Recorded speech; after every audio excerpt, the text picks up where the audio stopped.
언제나 극적인 변화가 도래할 때는 크고 작은 반발이 존재했던 것 같습니다. 서태지가 처음 등장했을 때 작곡가 하광훈 씨에게 혹평을 받았던 유명한 영상도 있고요. 고전 명작 사랑은 비를 타고에는 무성영화가 전부인 시대에 최초의 유성영화 재즈싱어가 공개되면서 조롱을 받는 장면이 있기도 하죠. 컴플리트 언노운의 마지막 시퀀스가 딱 그런 것 같습니다. 순수 포크 음악을 해야만 하는 분위기가 가득한 뉴포트 포크 페스티벌. 밥 딜런은 선택의 기로에 서게 됩니다. 페스티벌 위원회가 요구하는 전통 포크를 하느냐, 락밴드 곡에 가까운 신곡을 선보이느냐. 그러니까 Blowin' in the Wind vs Highway 61 Revisited. 밥은 후자를 선택하고요. 페스티벌은 아수라장으로 변모합니다. 영화 종료 후 화면에 차오르는 워딩 중 하나는 Highway 61 Revisited의 성취에 대한 것이었습니다. 그러니까 창작자 제임스 맨골드는 딜런의 결정을 지지하는 것처럼 느껴지는 것입니다. 즉 컴플리트 언노운은 변화에 대한 긍정의 자세를 취하는 작품으로 보이는 것이죠. 그리고 이 변화 무쌍함은 밥 딜런이라는 인물과 매우 잘 조응하는 성질이기도 합니다.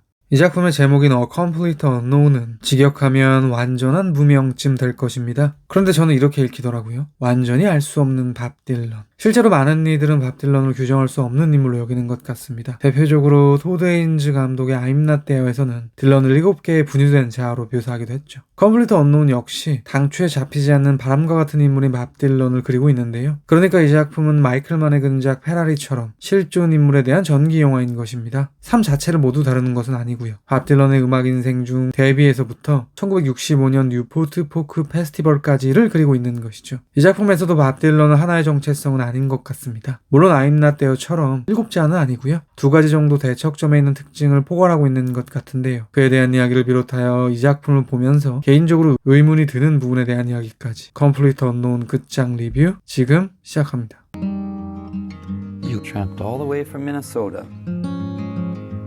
Why is that? I wanted to catch a spark.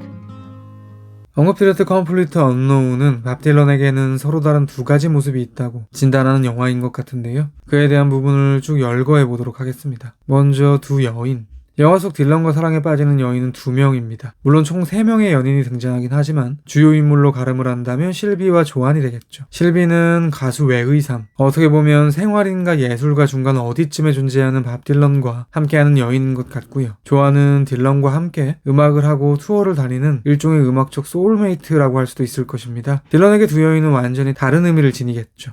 영화의 끝자락 뉴포트에서 딜런은 떠나는 실비를 쫓아간다면 조안은 떠나는 딜런을 배웅하기도 하죠. 반대의 위상을 띠고 있는 것입니다. 다음은 음악. 이것은 서두에 인용한 Blowin' in the Wind vs Highway 61 Revisited라고 표현할 수도 있을 것 같은데요. 장르로 비교해본다면 포크와 락이라고 할 수도 있겠고요. 악기로 설명해본다면 통기타와 일렉기타가 될 것입니다. 뉴포트에서 밴드 동료가 오늘은 어떤 것을 사용할 거냐고 이지선다로 묻는 장면이 흥미롭게 묘사되기도 하죠. 아무튼 영화 속 대중들을 위시한 많은 이들은 둘 중 하나를 선택하기 원합니다. 포크야 락이야. 밥 딜런의 오래된 팬들은 순수 포크라는 명목하에 락을 선보인 딜런을 변절자 취급하기도 하는데요. 제가 보기에 컴플리트 언노운이 다루는 딜런은 둘 중 어느 한쪽을 선택하는 것을 거부하는 인물인 것 같습니다. 2 가치를 모두 포괄하는 것이 바로 밥 딜런으로 보이는 것이죠. 심지어 영화는 그 양가적 양태를 지지하고 있는 것 같습니다. 서두에 언급드린 하이웨이 61 리비지테드의 성취에 대한 워딩에서도 그것이 나타나고요. 기본적으로 이 작품의 전체적인 텐션 자체가 이미 딜런에게 긍정적으로 많이 기울어져 있기도 하니까요.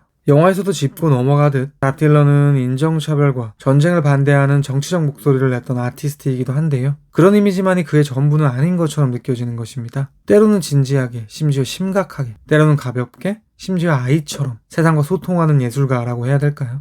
영화도 딜런의 정치적 행보를 깊게 다루고 있진 않죠. 이러한 논지에서 이 작품의 시작과 끝에 대해 이렇게 말할 수 있을 것 같습니다. 컴플리트 언노운은 우디 거스리를 찾아온 밥 딜런이 우디 거스리를 떠나는 영화다. 영화의 도입은 딜런이 병원에 입원한 우디 거스리를 찾아오는 궤적입니다. 우디는 포크 음악가로서 밥 딜런에게 많은 영향을 준 선배 예술가로 알고 있는데요. 그를 우상으로 여긴 딜런은 병동에 찾아와 우디 거스리를 위한 헌종곡을 선보이죠. 그런데 영화의 끝자락 이번엔 반대로 우디가 바이크를 타고 떠나는 딜런을 창 너머로 지켜보게 됩니다. 우디 거스리라는 포크에 도착해 우디 거스리라는 포크로부터 떠난다고 해야 될까요? 사실 병실을 찾았을 때 그곳에 있던 것은 거스리만이 아닙니다. 그의 친구 피트도 함께였죠. 그런 관점에서 이렇게도 말할 수 있을 것 같습니다. 피트와 딜런은 비유적 부자 관계다. 재하있던 딜런을 수면 위로 끌어준 것이 피트인데요. 그를 본인의 집에서 재울 때 딜런은 마치 피트의 자녀들 중 한 명처럼 묘사되기도 합니다. 딸들의 큰오빠쯤으로 보이기도 하더라고요. 페스티벌 당일 아침, 피트는 나름의 언어로 딜런을 설득합니다. 그의 논리도 꽤나 납득이 갔는데요. 무슨 딜런은 그것을 거부하고요. 자신의 고집을 밀고 나갑니다.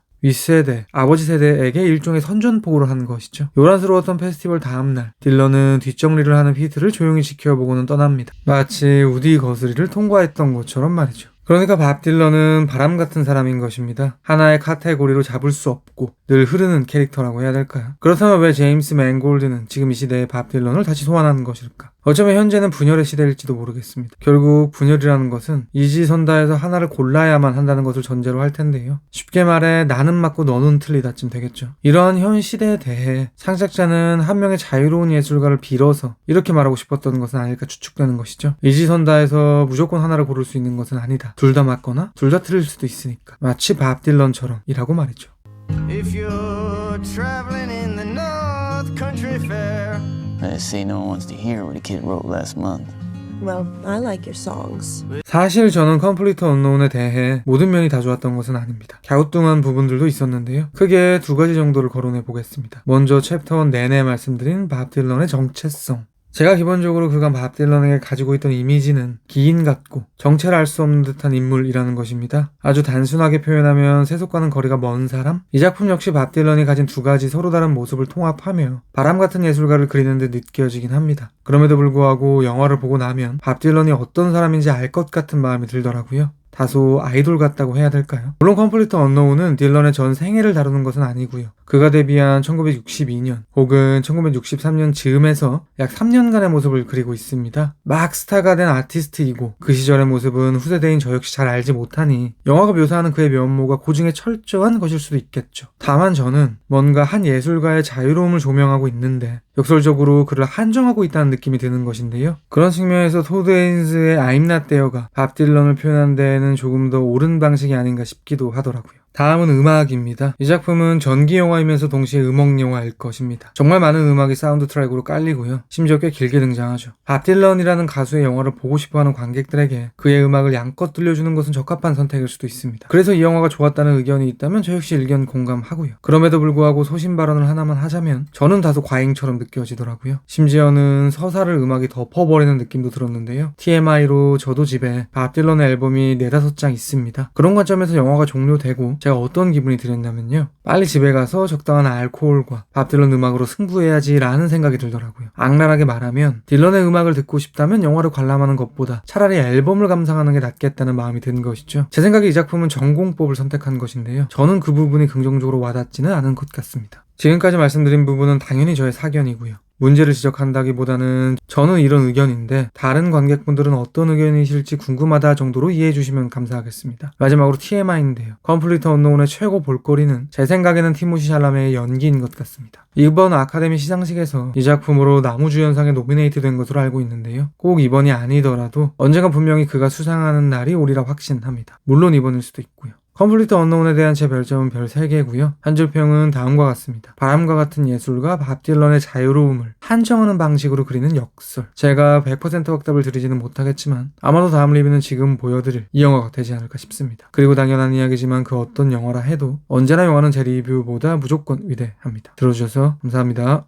On Earth, nothing was working out, and I wanted to get the hell out of there. You're applying to be an expendable? You read through the paperwork. Yeah. I should